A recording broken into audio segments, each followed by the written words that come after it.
شرک اچانک شروع نہیں ہوا تھا، یہ کبھی بھی ایک دن میں نہیں پھیلا، یہ تو ایک دھوکے سے شروع ہوا، ایک ایسا دھوکا جو بہت خوبصورت نظر آتا تھا۔ حضرت آدم علیہ السلام کے بعد حضرت شیس علیہ السلام نے لوگوں کو اللہ کی عبادت سکھائی۔ کئی سال تک لوگ توحید پر قائم رہے، نماز، دعا، عاجزی، دل نرم تھے، نیتیں صاف تھیں، زمین پر ہر طرف سکون ہی تھا۔ لیکن شیطان وہ خاموش بیٹھنے والوں میں سے نہیں تھا، وہ جانتا تھا کہ جب تک انسان سیدھے گناہ سے نہیں گرتا، اسے آہستہ آہستہ پھسلانا پڑتا۔ وقت گزرتا گیا، لوگوں میں چند بہت نیک، عبادت گزار اور صالح افراد تھے۔ وہ لوگوں کو نیکی کی طرف بلاتے، راتوں کو عبادت کرتے اور اللہ کے قریب تھے۔ لوگ ان سے محبت کرتے تھے۔ پھر ایک ایک کر کے وہ نیک لوگ بھی اس دنیا سے رخصت ہو گئے۔ بستی پر غم چھا گیا۔ لوگوں نے کہا ان کے بعد عبادت میں وہ شوق نہیں رہا۔ اب وقت تھا شیطان کی پہلی چال کا۔ یہی وہ لمحہ تھا جس کا شیطان کو انتظار تھا۔ وہ آیا، لیکن برائی کے ساتھ نہیں۔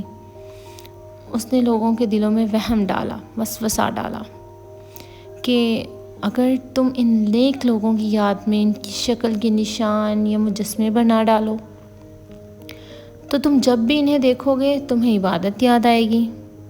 کتنی معصوم بات لگتی ہے نا، کسی کو دیکھنا اور اس کو دیکھ کر آپ کو عبادت کا یاد آ جانا۔ لیکن لوگوں نے سوچا ہم تو صرف یادگار بنا رہے ہیں، عبادت تو اللہ ہی کی کریں گے۔ انہوں نے پتھر کے مجسمے بنائے، انہیں بستی کے درمیان رکھ دیا اور یوں ہی زندگی چلتی رہی۔ سال گزرتے رہے، وہ لوگ جنہوں نے مجسمے بنائے تھے وہ دنیا سے چل بسے، نئی نسل آئی۔ انہوں نے اپنے بڑوں سے سنا کہ یہ ہمارے بزرگ تھے، ہم ان کا احترام کرتے تھے۔ شیطان دوبارہ آیا، اس نے دوبارہ وسوسہ ڈالا کہ تمہارے بزرگ ان کے سامنے جھکتے تھے، شاید یہ اللہ کے قریب تھے، ان کے وسیلے سے دعا کرو، تمہاری دعا قبول ہوگی۔ آہستہ آہستہ یادگار تقدس بن گئی، احترام عبادت بن گیا، اور ایک دن کسی نے پہلی بار ان مجسموں کو سجدہ کر لیا۔ زمین پر پہلی بار شرک ہوا۔ اب شیطان کو کوئی جلدی نہیں تھی۔ لوگ خود ایک دوسرے کو سمجھانے لگے، یہ ہمیں اللہ کے قریب کرتے ہیں۔ توحید دھندلی ہونے لگی، حق اور باطل میں فرق کم ہونے لگا، زمین پر اندھیرا دوبارہ پھیل رہا تھا۔ لیکن اللہ اپنی مخلوق کو ہمیشہ کے لیے گمراہ نہیں چھوڑتا۔ زمین پر اب سجدے بدل چکے تھے، نام اللہ کا لیا جاتا تھا، لیکن جھکاؤ پتھروں کے سامنے تھا۔ دل سمجھتے تھے کہ وہ نیکی کر رہے ہیں، مگر آسمان گواہ تھا کہ انسانیت راستہ بھٹک چکی تھی۔ شیطان مسکرا رہا تھا، وہ جانتا تھا کہ اس نے انسان کو گناہ سے نہیں بلکہ نیکی سے گرایا ہے، اور یہی سب سے خطرناک دھوکا تھا۔ زمین پر اندھیرا گہرا ہوتا جا رہا تھا، لیکن عرش خاموش نہیں تھا۔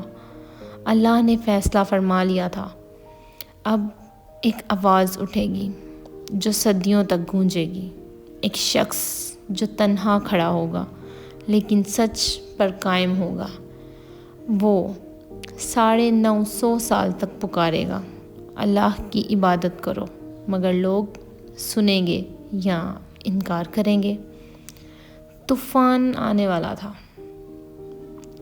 اور اگلی قسط میں ہم دیکھیں گے حضرت نوح علیہ السلام کی وہ پکار جس نے زمین کی تقدیر بدل دی۔ شیطان مسکرا رہا تھا، عرش خاموش نہیں تھا، کیونکہ وہ جانتا تھا کہ ایک طوفان آنے والا ہے۔ طوفان